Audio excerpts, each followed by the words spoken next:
मैं सिंघवी जी को बहुत धन्यवाद दूंगा कि आज आपने इस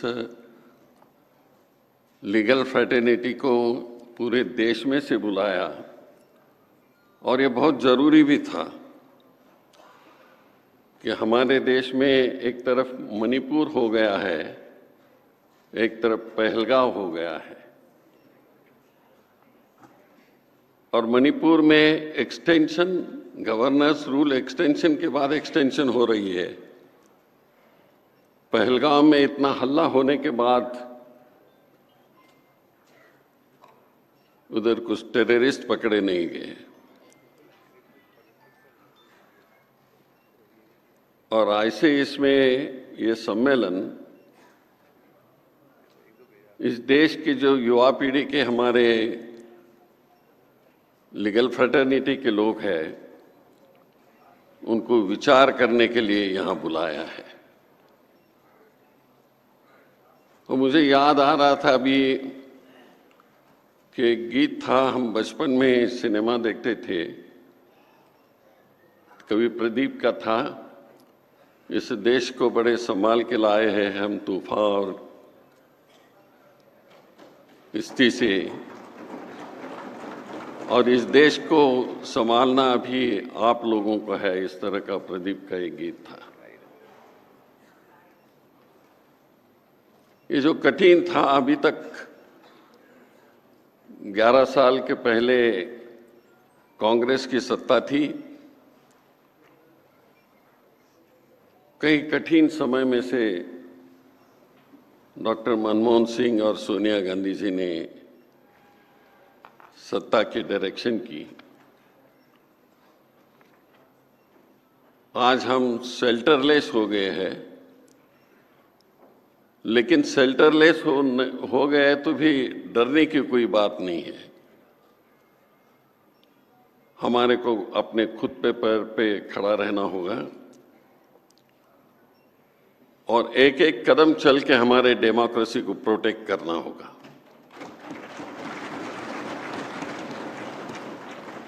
यहाँ नारायण स्वामी जी ने अपना दुख बताया, एक chief minister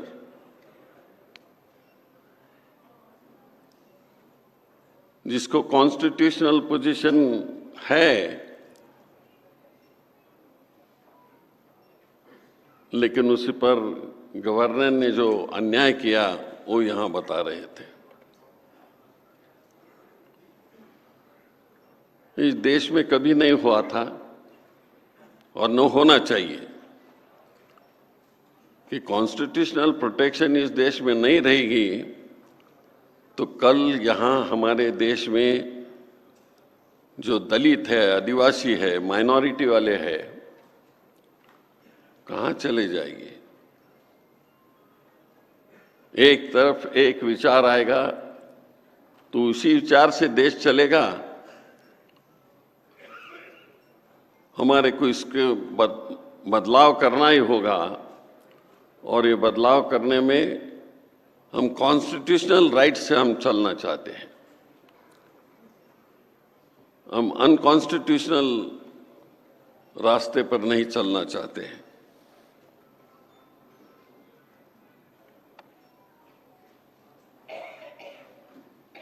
The Constitution is not self-executing, its values are hollow without principled sentinels fighting to tooth and nail to uphold the hollow values against the forces. ये साथियों, पंडित जवाहरलाल जी ने कहा था कि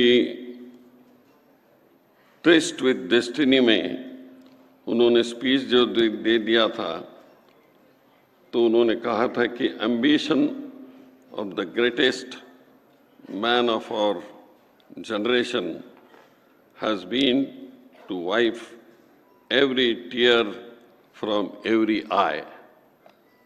जो हमारे फोर फादर्स है, जो उन्होंने स्पेसिफिकली अपने स्पीचेस में कहा था कि ये आँख में से जो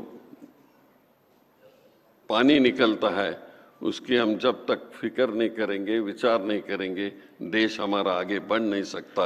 ये बात उन्होंने उस वक्त कही थी।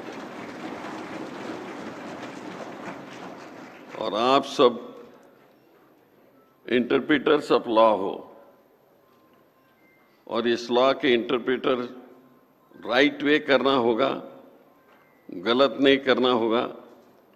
और इसी के लिए श्री सिंघवी जी ने ये प्रयास किया कि पूरे देश में अपने जो छोटे बड़े एडवोकेट्स हैं उनको यहाँ बुलाया और एक बार यहाँ मन की बात हो जाए, चर्चा हो जाए, और उस चर्चा से हमारा देश फिर एक अच्छे रास्ते पे चल जाएगा।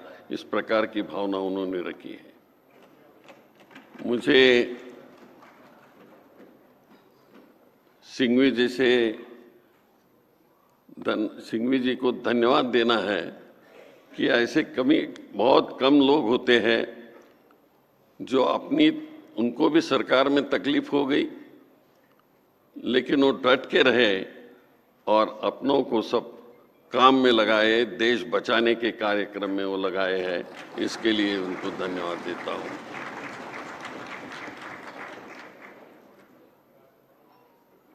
सुबह राहुल गांधी जी ने जो भाष्य किया, हम लोग उनके शब्दों पर चलते हैं, उनके आवाज पर चलते हैं।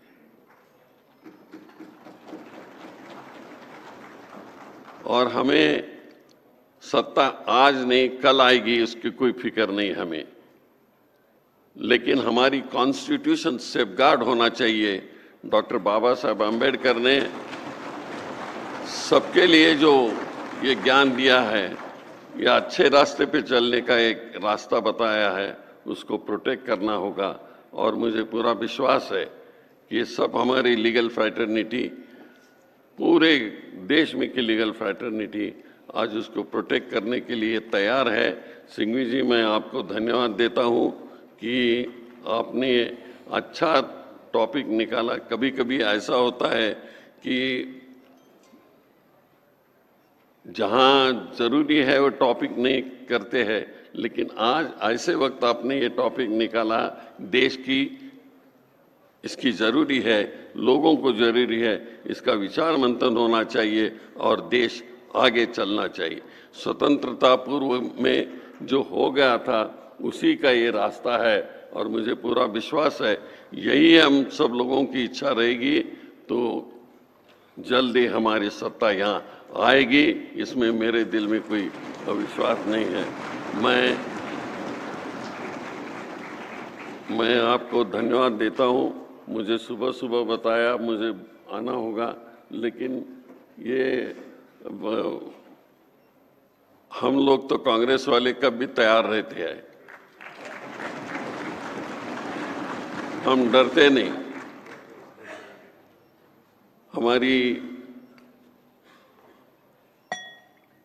मैं तो हमेशा कहता हूं कि कौन कांग्रेस ऐसी है, ये सादगी पे चली है महात्मा गांधी के जीवन पर,